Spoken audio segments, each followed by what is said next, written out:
I'd like to welcome everybody to our Watershed Talks, uh, January 21st already. We're super excited this evening. Oh, and I always forget to tell everybody, or share that I'm Christine Curry. I'm the outreach coordinator for the Iowa division, Izaak Walton League of America. And we have quite a few of our board members with us this evening, including our co-host, Chris Hanning, who represents several other organizations as well. And we have Dale Braun, our president, with us, and quite a few people. So this evening, we have the privilege and opportunity to be with Michael McNeill, and we're going to be talking about his experience of farming in Iowa, working with conventional farmers and transitioning them to healthy, organic, regenerative practices. Also, his experience with working with farmers uh, around the world, including Ukraine, in a recent visit this past summer. So he's going to kind of compare and contrast what they're doing and how they're managing to persevere despite the horrific war efforts that are taking place in their backyards. So Michael has an extensive background. He has 50 years plus experience as a research scientist, an agriculture consultant. He's consulted farmers approximately 165,000 acres of cropland in the Midwest. In addition, he has worked with regenerative farming systems in Ukraine, Brazil, Argentina, and several other places. And he's currently working with a couple of farmers, one in particular where they're in transitioning 8,000 acres of conventional farmland to organic. And so he's going to share a little bit about that and some of his other information. He was recently a panelist at the Iowa Nature Summit this past fall, talking with others on the panel about soil health and wellness, moderated by Carol Reichardt and who is with the Iowa Natural Heritage Foundation. So without further ado, I'll let Michael take it away. He's going to share his screen and show us some slides in a few minutes here. So thank you again, Michael. And then we will have a little bit of time for a question and answer. And Michael, would you prefer everybody just to wait until the end if they have questions, or can they put their hand up as you go, or I think it probably would be best to wait till the end, Okay. and then we can have some discussions. Okay, fantastic. Thank you. Without further ado, thank you. And Michael, welcome. Well, thank you for inviting me to spend some time with you here this evening. I want to talk to you about a subject that's kind of near and dear to me. I've been devoting my, I guess what I call semi-retired life towards teaching people how soil health is related to human health. And I've worked at developing and established a nonprofit organization called Triada World uh, to bring together medical people as well as agronomists and farmers and establish a better food system uh, for our country and improve the health of our country's people. It's really, when I go to airports and see people gathering, I just feel really bad about what I see. There's a lot of unhealthy people here in this world. So I'd like to launch into a set of slides that sort of describe what we do and how we do that, and see where that takes us this evening. So if I would like to share my screen here.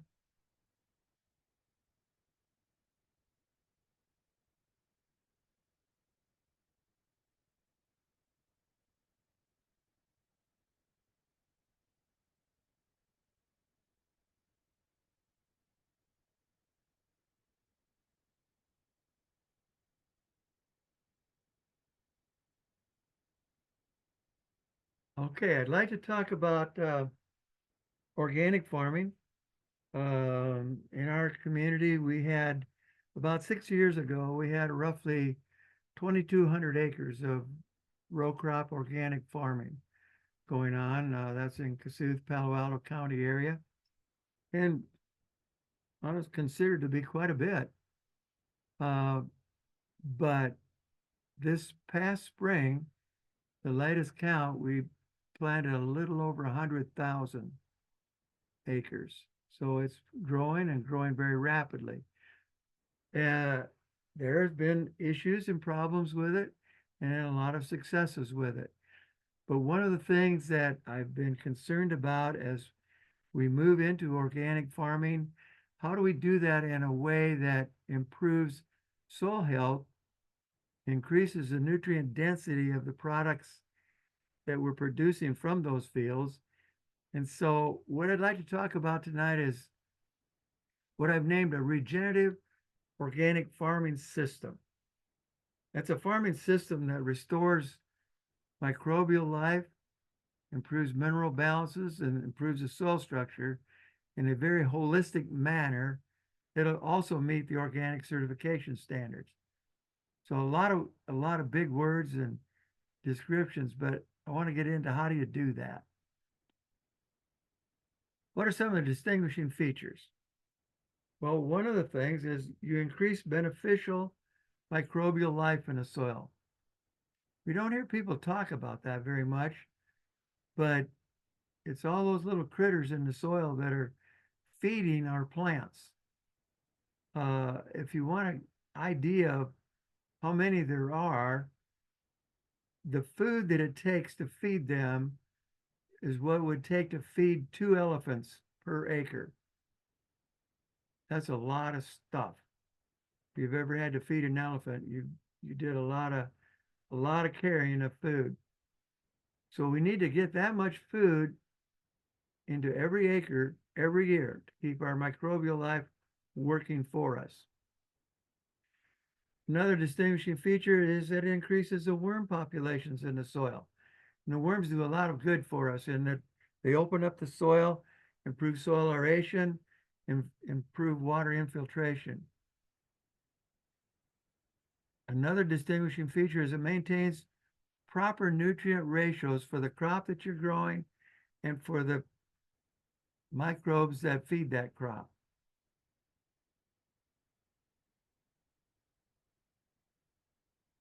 Okay, I talked about increasing water infiltration rate.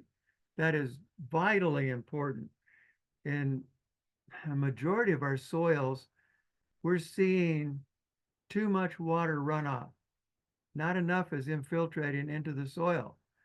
I tell my farmers, when your neighbor asks you, well, how much rain did you get? I want the answer to be all of it. I want it to all be going into the earth, not running off. When we can do that, we're also going to increase soil aeration. Without oxygen in the soil, your plant can't take up any nutrients.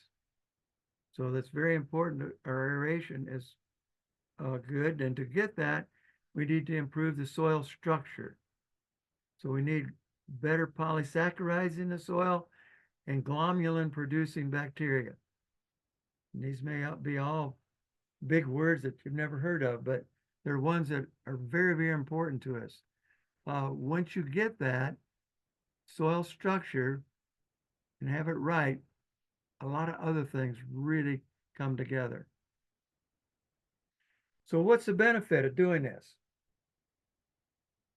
Well, that is what I wanted to really emphasize tonight is that it builds a resilient farming system. Your farm's resilient to dramatic weather events. If you've observed the last few years, we're seeing more and more quite dramatic weather changes. I mean, just look at what's happened with the cold weather here in the last day or so. But we're going to see more and more of that. We're coming out of an era of very stable weather and moving into more normal weather pattern, which involves a lot of dramatic weather changes. I think we're going to see some major economic changes and fluctuation. So you need a farming system that is resilient to that. We're going to see political and social change. Uh, right now, we've just transitioned to a new leader in our country.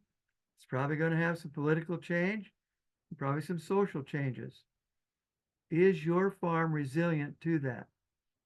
What I'm proposing tonight is one that will be. Other benefits, increased profit potential. As I see my growers shifting to this regenerative organic farming approach, I see them really improving their profit levels. Uh, and it's really changed our local community here in Algona. A few years ago, Main Street was kind of dying. Um, you'd see, a couple cars parked in front of the bank and three or four in front of the pizza joint and uh, several more in front of the bar. And that was it. In probably 4 blocks of Main Street, that's about all to be there. Now I find that if I go out 5, 6 o'clock, my wife has an antique shop on Main Street. I stop up to see her. I cannot find a place to park on Main Street. Chances are I won't be able to find one on the side streets. I'll have to go to the city parking lot. That's quite a change. Other changes that I am seeing improved crop quality. More nutrient dense foods are being produced, and that's going to improve human health. I see reduced weed pressure. Now, a lot of people say, well, organic farming, that's nothing but a big weed patch. That's not true. My organic farmers have the cleanest fields around. I see reduced disease and insect pressure. That's a result of balancing the nutrition of the soil properly. Now, there's some concerns that go along with this. We have an increased labor investment. We have an increased machinery and equipment need, which kind of means a little more capital expenditure. Operational timing sensitivities are huge. Hours make a difference. If you're 4 or 5 hours late in killing weeds in a field, you may end up with a weedy field for the rest of the season. Timing is everything. Also, it's required an increased marketing effort. 5, 6 years ago, I spent a lot of time on the phone calling around trying to find a market for my growers' organic production. It has changed now that we have gotten to the size that we are. I get phone calls now from buyers wanting to buy. Do you have 50,000 bushel of organic soybeans? We need them. That's a nice call to get. So that's quite a change. All right, how do we develop this regenerative organic system? First of all, you have to develop a healthy soil. That requires balancing the calcium, magnesium, potassium ratios. Very, very important.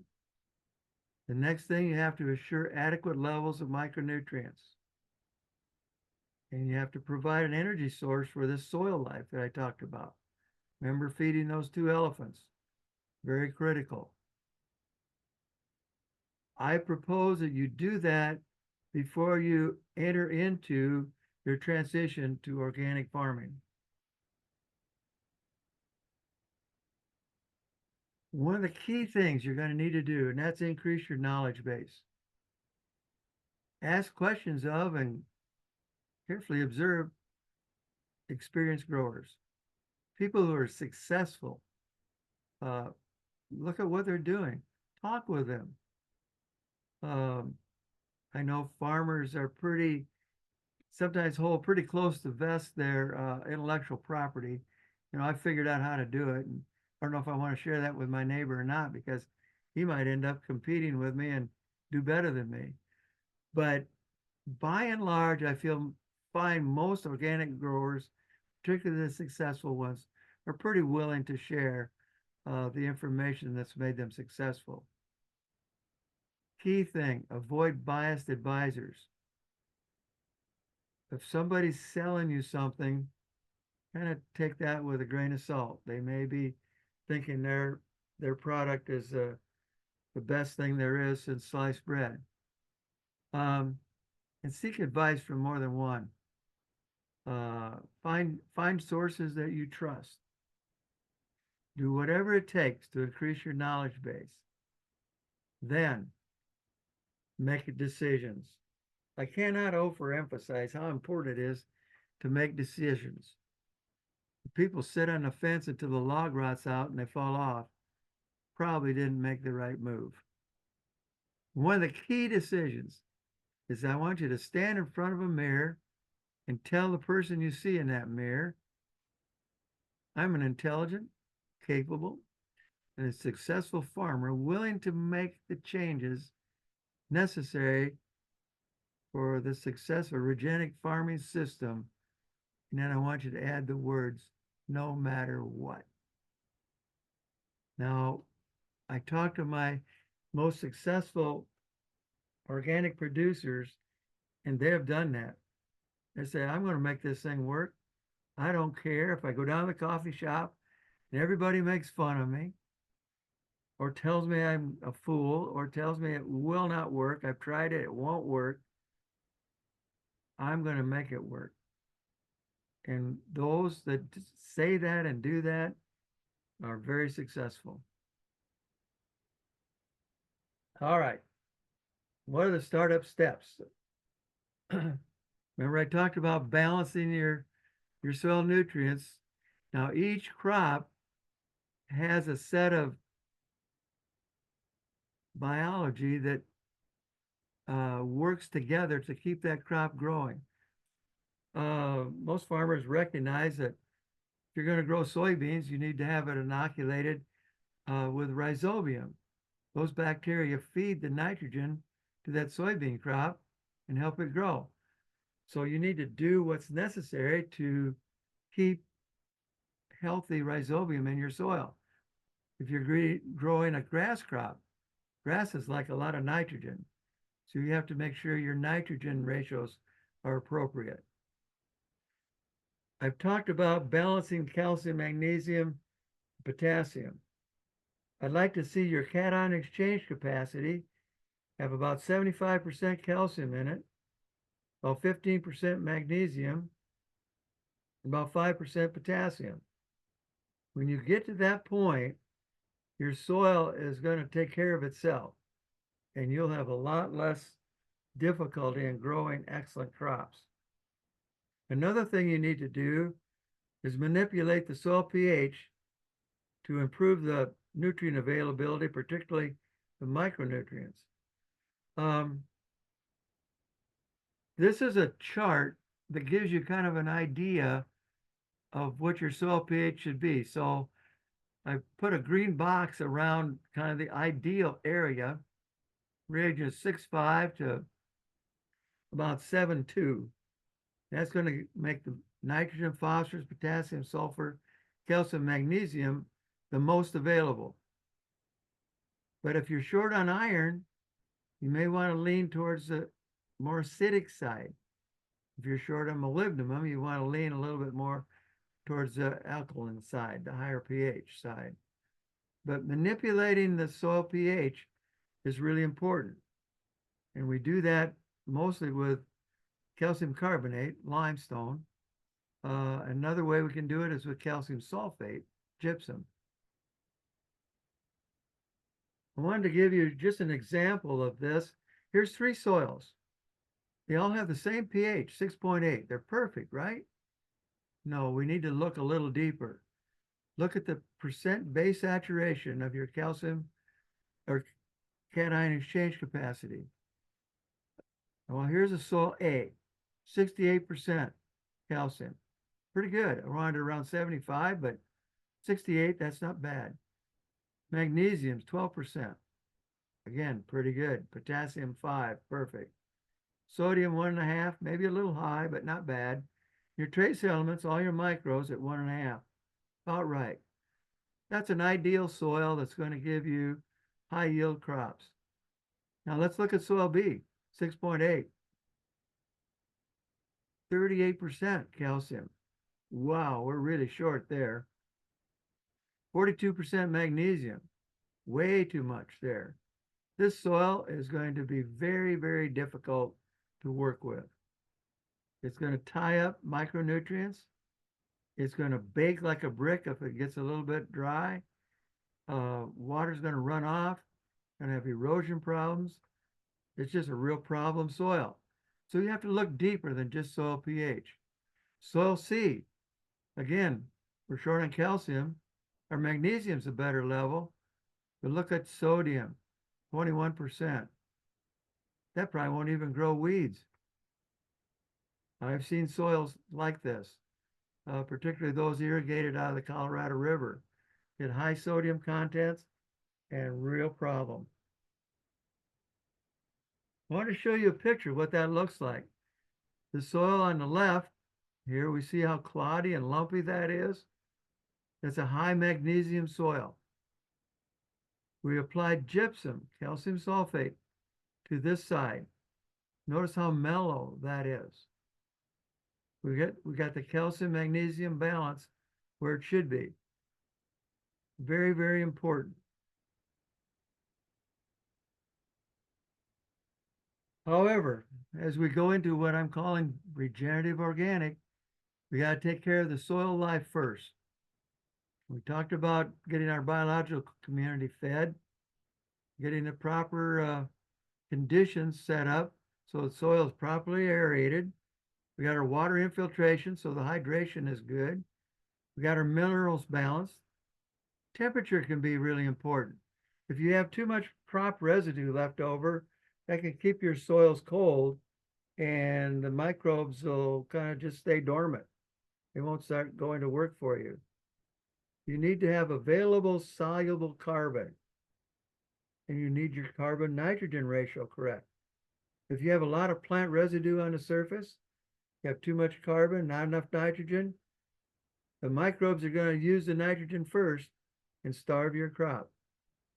So getting that correct is really important. Cover crops. We're starting to hear a lot about how cover crops protect the soil. They also feed the soil biocommunity. Really important. As I live in northern part of Iowa, a lot of people say, I can't grow a cover crop. By the time I get my crop harvested, there isn't any growing season left to start the crop. I want to show you a picture here. It's a little hard to see, but here's a cover crop that's been planted. What we did is made a planter. We put a grain drill on an old cultivator bar. And when the corn's about knee high, or the soybeans are just before they close the row, we drill 2 rows of cover crop into that crop. Well, the crop grows pretty rapidly and it canopies over that cover crop. So the cover crop doesn't grow very much. So it's not competing with your food crop that you're growing, but it's still there and it's a good stand. You got planted on time, plenty of moisture. But as that crop matures, when the soybean loses their leaves, the corn leaves turn dry, this crop takes off and grows. So you don't have to worry about planting it in the fall. It's already there. It's not competed with your crop, but as soon as the crop matures, it's off and running. So really, really neat approach. There are tests that we can do with the soil. We can do a soil respiration test. See how much soil life do you have? Is it really depleted or in pretty good shape? You can use what's called a Selvita test. You take a chunk of soil, put it in a closed container, put a test strip in with it, let it sit overnight, check in the next day, and depending on the color of the strip, it will tell you how much CO2 those microorganisms have breathed into the air. And it will react on that strip, and you can tell how much life you have. Kind of a crude test, but pretty accurate. An infiltration test. simple and easy to do. Cut a piece of PVC pipe, measure about how much an inch of water would be, put that on top of the soil, push it down so it can't leak out, and pour that inch of water in and start your watch and see how long it takes to let that water soak in. If you have good infiltration rate, 1 inch of water will go into your soil in 5, 6, 10 seconds. If you have poor, it may take 2 or 3 hours for that inch of water to go away. Now, if you have an inch of rain, you want it to go in the soil, you better have soil that takes that inch of water in a few seconds rather than taking it in a 3-hour period. You can do bulk density testing, electroconductivity testing. That's a good way of telling how much nitrogen you have in your soil, you have an adequate amount or not. Aggregate stability, very important. You take the just little chunks or pebbles of soil, put them in a little screen cup and dip it in water, and count how many times you have to dip it before it all dissolves and goes through the screen. If it holds together through quite a few dippings, you have very good soil. That means you have good glomalin producing bacteria, and you also have a high level of polysaccharides in the soil. Very healthy soil. Dig up a square foot of soil and check for the amount of worms that are there. Now, worms are pretty sensitive to having you dig in the ground, and they'll go zip and they're gone. So just look for wormholes. If you see a lot of wormholes in that block of soil, you have a healthy soil. A penetrometer test, very important. I always carry a penetrometer with me so I can tell if there's compaction issues in the soil. You push that penetrometer in. If the reading is over 300 pounds, a root will not penetrate that area. So I find layers of compaction. Sometimes those layers are shallow. They're made with a field cultivator. Sometimes they're deep, maybe 12 inches deep. And they're made by heavy combines, heavy grain carts, heavy tractors. And that level, you can feel it or see it on the meter. When you hit that level and it's there, you're going to have to get rid of that. You can do that by growing crops like alfalfa. You can use a V-ripper and rip it up, but you must get that out or water will not penetrate past that point, and the corn roots, soybean roots won't go beyond that. Chemical analysis of soils, we're pretty familiar with that, but I see so many people do an organic matter, pH, P and K test, and that's it. These are the minerals that you need to check for. Organic matter, pH, phosphorus, potassium, zinc, sulfur, calcium, boron, iron, copper, molybdenum, sodium, magnesium, and then your cation exchange capacity. Once you have that information, then you can properly manage your farm. You cannot manage what you don't measure. So I highly recommend that you test for these things. Okay, how do you monitor how well you've done? Well, you say, of course, I measure my yield. How about looking at yield components? Look at corn. How many kernels do you have on that row of kernels on the cob? How many rows do you have around the cob? Those are yield components. What's the test weight of the grain? Once you know that information, then you can adjust other things. Look at the sugar level in the crop by testing the Brix. The Brix meter is a device was developed by a Frenchman many, many, many years ago when he needed to test how much sugar was in his grapes. So he knew how much alcohol he could get into his wine. Look at the plant pH. Test the plant sap. Very important. It's a good way to check up for hidden hunger. You look at your field, man, the crop looks great. Beautiful green, everything's looking good. But is it? So compare the bottom leaf mineral levels to the top leaf. And you can evaluate that comparison by knowing the mobility of those nutrients. So nitrogen is very mobile. So you check the bottom leaf and it's low on nitrogen. You check the top leaf and it's adequate. What's that tell you? It tells you you're a little bit short on nitrogen. So you're going to have to add some more. Same way with phosphorus, potassium. But let's get down to calcium, magnesium. You check the bottom leaf and yeah, it's really good. Check the top leaf, it's low. So now you know that you're low. And this is an optimum time to check your crop. And if you've made some mistakes, didn't get everything balanced quite right, you can go in and foliar feed that crop and save it. Another way to test is to look at what weeds and insects and diseases are telling you. They will tell you what's going on with your soil.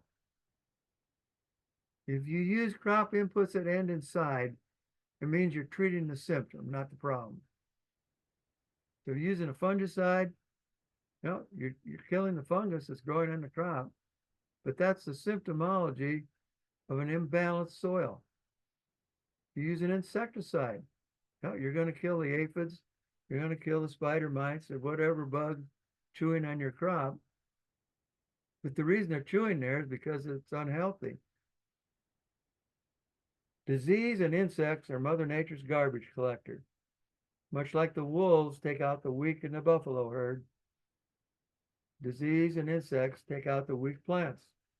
So if you're treating with anything that's using the word side, you're treating the symptom, not the problem. Since a plant's a product of conditions it's growing under, it therefore measures those conditions. So you can tell if you have an imbalanced mineral ratio, improper soil aeration, improper drainage, or compaction, the plant's going to tell you. Weeds will tell you. Rarely is one weed species the result of one soil condition. So look at the groups of weeds. If you have a lot of broadleaf weeds, you're short. You're short of phosphorus, potassium. If you have a lot of grassy weeds, you're short of calcium. An abundance of broadleaf weeds indicate your phosphorus and potassium ratio is greater than 1:8. As this ratio gets bigger, 1:10, 1:15, at some point your herbicides, no matter what they are, won't work. The most powerful ones around still won't kill the plant. If you have an abundance of grassy weeds, you have an improper calcium magnesium ratio. The ratio of about 5:1 is appropriate for most soils. High magnesium makes soil particles stick together. You saw the clumps in that picture that I showed you. And once it rains on that clump, it kind of dissolves and then the weeds grow out of it. So it's a real problem if you have that ratio out of whack. Same way with disease. Calcium is very important because it makes thicker cell walls. So that if a fungal spore lands on a leaf, you have thick cell walls and adequate manganese, it'll start to grow into that leaf and the leaf will build cork tissue around it and stop it. If you have a good accumulation of silicon in the cell walls, they'll form a physical barrier that won't allow the disease to enter. Fertilizers can make a difference. Ammonium-based fertilizers increase the incidence of things like fusarium and phytophthora. And I talked to you about soil health related to human health. If you get fusarium building up, you're going to have stalk rot in your corn, and that's going to make toxins in your food. Aflatoxin, vomitoxins, all are very toxic type toxins that can get into our food. Nitrate-based fertilizers have quite the opposite effect. They prevent those uh, pathogenic fungi from forming. So even the use of different fertilizers can affect the pH and the salt content of your soils. Insect resistance, same story. Improper micronutrient balance changes the color of the surface, changes the hairs that grow on the plants, and changes the mechanical barriers that the plants have, and the chemical things. Insects have antennas that can detect a sick plant. Insects eat nitrate, nitrogen, and simple sugars. So if you have an insect fly over a field and it detects that there's a lot of nitrate and nitrogen available in that plant, it's going to land in that plant and start feeding. If you have a healthy plant, it takes up nitrate and nitrogen, but almost instantly converts it to an amino acid. No more food for the insect. He's done. Same way, it takes in sunlight, produces simple sugars, but almost instantly converts those to complex sugars, starches, lignin, no food for the insect. I watched that occur. That just convinced me that I was right about this. Uh, I had a guy that had an aronia berry patch, an organic one, and he called me. He was in a panic. He said, I was just up at my neighbor's place. He has some organic uh, aronia berries up there, and they've stripped, the Japanese beetles came in and took all the leaves off. There's nothing there but sticks. My field's only half a mile away. They're going to be there any minute. I said, relax. They've already been there. Remember, we've worked hard to balance your soil, get the micronutrients right. Yeah. Say, I want you to do something. Go out in the field, stand by a plant and stand real still. Don't move and watch and see what happens. He calls me back. He said, you're right. Japanese beetle came in, landed on that leaf, ran around, took off, left.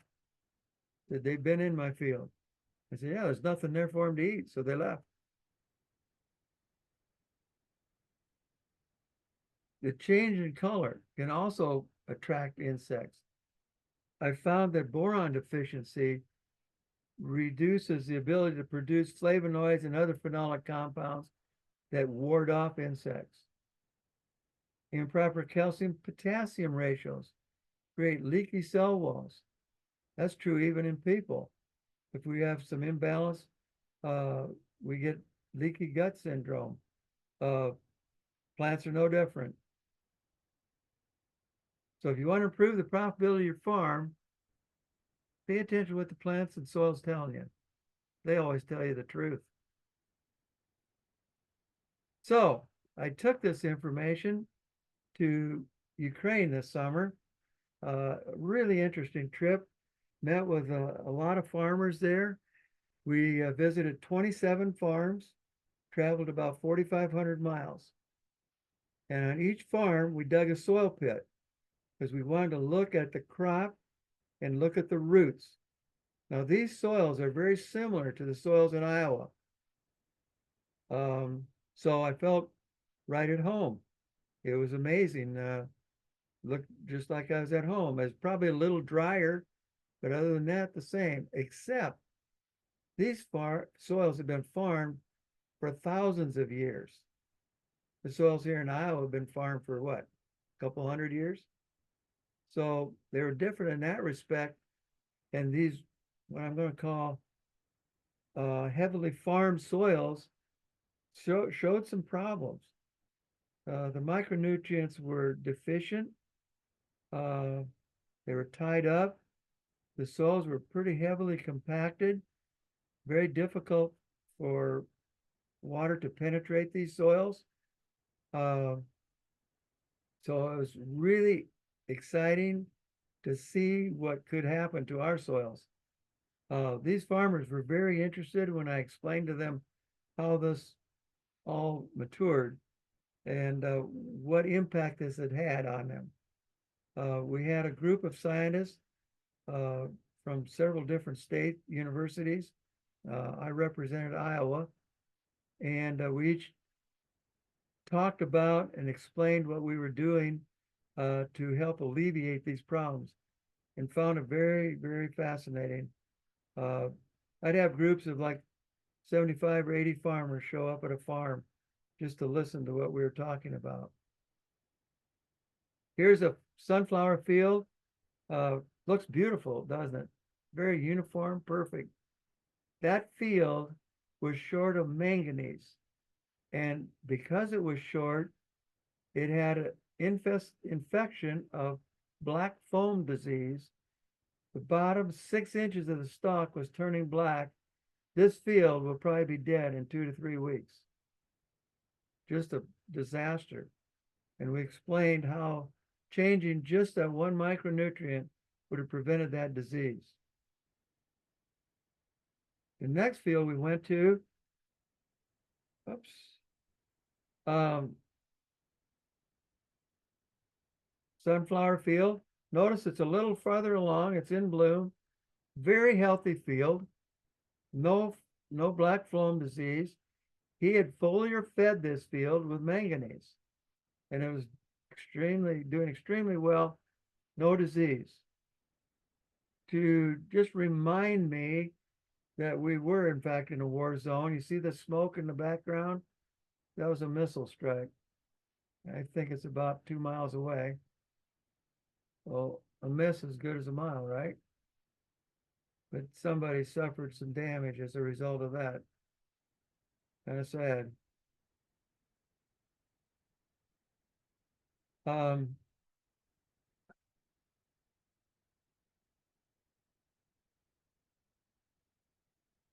this is, oh goodness. This is a farmhouse. I talked with a woman that lived in that farmhouse. Her husband was on the front line fighting, but she showed us her home. This is a home that was blown up the night of the first invasion of Ukraine. She said they sat on the highway and shot at our houses and blew them up.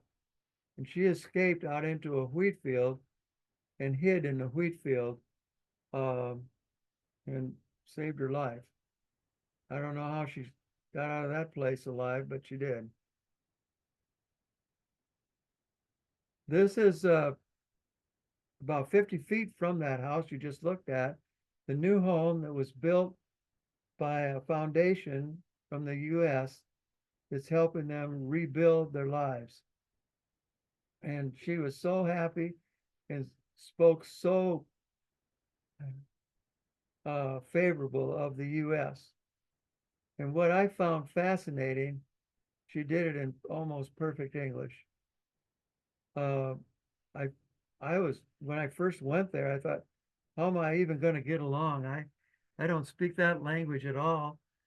Uh, what I found is that many of them spoke perfect English, and they're very proud to tell me that it was American English, not British English. And if I had to say, it had an Iowa accent. The reason being that most of them come to the Middle West to study agriculture because agriculture is the majority of their economy. And the government now has required them to start teaching English in kindergarten. And so I was amazed that you drive through town and you'd see the names of the stores were in English, subscript Ukrainian. I go into a cafe, the menu is in English, subscript Ukrainian. They told me that they socialize in Ukrainian language and do business in English.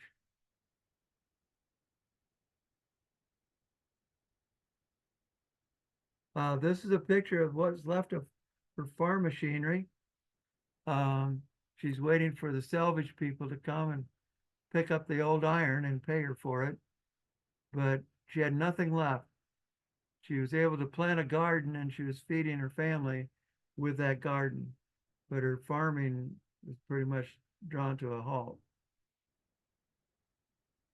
This is a picture of an apartment building that was on the road. I'm about 15 miles from the Russian border. This is the first road that the invasion came in on. They blew up these apartment buildings in the middle of the night. Notice in the background, there's a crane. You can see it right here. They try to rebuild as soon as these homes are destroyed by rocket fire. They try to rebuild them. They've saved this just as a reminder of how bad it was.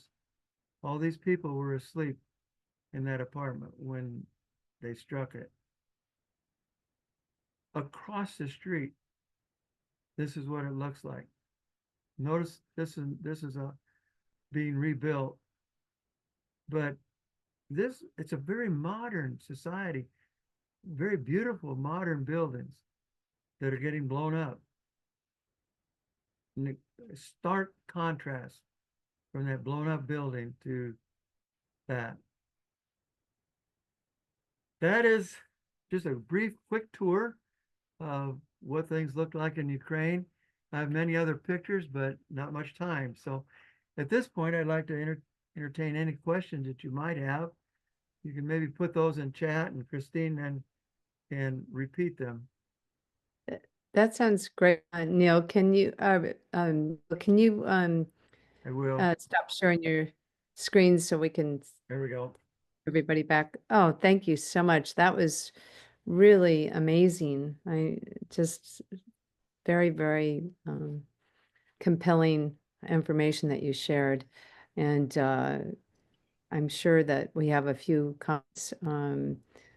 We do, Christine. Raymond started us off with the question that I had written down, not only in Ukraine, but I was wondering if your organics did anybody do no-till? I have looked at that. There are a few, and it's very challenging, and it tends to work better like in Iowa, south of Highway 30. The further north I go, the tougher it gets. And that's why I'm looking at the where we do some tillage and then plant our cover crop in uh, pretty quickly. So the cover crop is destroyed in the spring with tillage. The land's exposed for a few weeks, and then we have a crop back growing again and a cover crop planted back into it, which is maybe next best that we can do. Okay. North, and I go Steve, clear north up into the Red River Valley, so I get a pretty good cross section of what it takes the further north you go. okay. Steve Thompson asked another question that I had written down. What do you plant when you interseed into corn? And can you also do that into soybeans? What species of cover crops do you use? Okay, good question. If I'm planting into a warm season crop like corn, I will plant cool season crops like, for example, the picture I showed you was oats, tillage radish, some peas, I thought that looked like radish. and just a few seeds of flax. If I'm going to go into soybeans, I'll maybe try a short growing warm season. Uh, that's been a little bit tougher for me because I don't want it to grow very fast because it bothers my sickle in the combine when I'm trying to harvest my soybeans.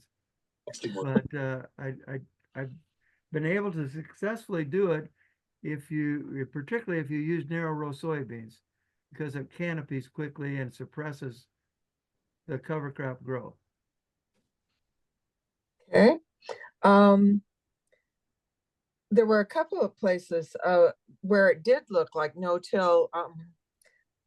when the cover crop was, when the radishes were growing, um, there was a whole lot of dry stuff on the ground.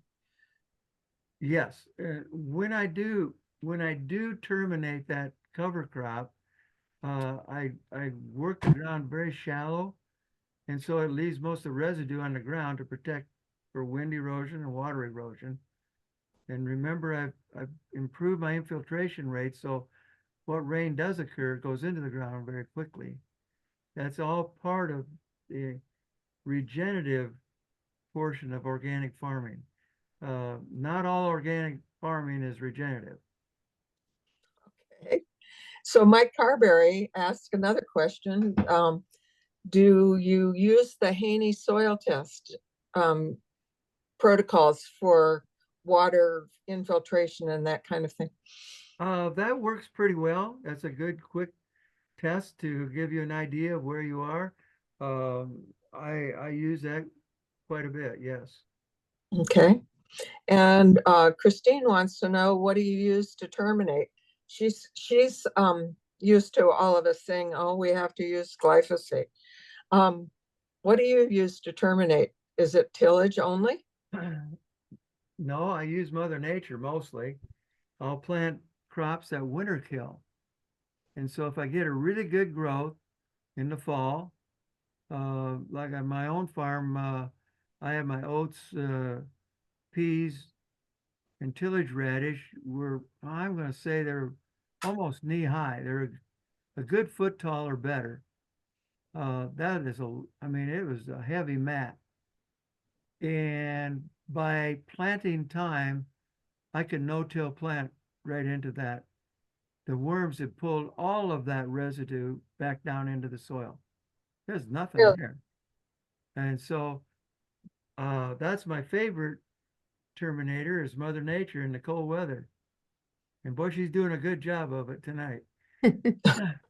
Yeah, but Uh, if if you've not done it properly, or if you have used something that does not winter kill, then I would use maybe like a Lemkin disc and run it fairly shallow. Um, it, it, it scrapes across the soil and takes out all the weeds or anything that might still be there and leaves a lot of residue on the surface. okay, so I'm going to wait for another couple of questions here, and I have another one that Christine, you and Michael were talking about as I came on. You were talking about maybe a field tour or a field day up in up in the Algona area. Yeah, in the summer, we're planning on doing a field visit to one of his farms that has he's got a couple of farms, a larger one that he's been working on of a farmer who's converting in the middle of transitioning 8,000 acres. So I thought it'd be fun to do a farm visit and coordinate with our Algona uh, group and do like a lunch and just have a Lunch fun and learn time. and so forth. Hmm. Yeah, I'd love to take you out and show you what I've talked Yeah. about so you know that So, it's real. You have to kind of touch it yeah. and see it to believe it. Otherwise, it's a good talk, but once It I it see it seems myself, I don't believe it. it So seems I like a welcome lot of you all to work. come visit. And Michael, I'm just curious, the farmers in Ukraine that I mean to see their resilience and in the smack in the middle of this war and they're motivated to keep on going. Are they they're interested as anybody doing like organic regenerative ag or do you have you are they do are where are they with that? Well, that's why I was invited there. They wanted to learn about that. They've been doing it sort of because they're forced into it. Uh, because of the war, they cannot get a lot of the inputs that they were used to using. Can't get the herbicide, can't get the fungicide, can't get the fertilizer. And so they're okay, how can we do this? And so I was there to show them, yes, it can be done. I met several that were doing it very successfully, Beautiful job. You talk about resilience. I met one grower. He told me he had 4 combines blown out from under him by hitting landmines. Oh, my. I said, well, how did you plant your crop this spring? Oh, he says, I had the boys go out and we captured a Russian tank, took it in the shop. I stripped all the armament off of it and doubled the plate steel on it. And he says, I drive over a landmine while I'm pulling a disc or harrow. I don't have to worry. It might blow the tracks off, but it won't kill me. That's tenacity. Yes, it is. And you just as calm and cool as could be. But Oh, they're very, very sincere about maintaining their freedom and their democracy and their country. They're very, very loyal to their country and appreciate greatly the help that we've been giving them. well, that's we've got a firsthand story now. Somebody who's actually been there and you've seen the benefits firsthand. What I found interesting, the 2 years ago, I had 9 farmers from Ukraine come to look at my farm. Then this spring I had 14, and this fall 34. The So word is spreading. the word's spreading and spreading very quickly. That's wonderful. That's wonderful. Christine, it's right at 8 o'clock, a couple minutes after. Do we have any Do last questions in the chat, or anybody I, else want to take a chance? I would like to just quickly point out we've got our National Ag Director, Kate Hansen, with us this evening, and I'd just like to do a quick shout out and thank you to her and see if she wants to say any words, and also give Dale, our president of our division president, a couple of opportunities to say a few things if he'd like before we close. Thanks, Christine. Yeah, just thanks everyone for joining tonight. And thank you to Michael for that really insightful information and kind of firsthand account of what you've seen and how it all works. And, the work we're doing in the policy realm, I think, is trying to make systems work for people that want to do something different and want to take a step towards organic or conservation, however they define it. And sometimes there are barriers in the way. Sometimes there are things we can do to make that easier. And so that's kind of what we're trying to do in the policy world, is to make people like Michael successful and more of them. So thank you.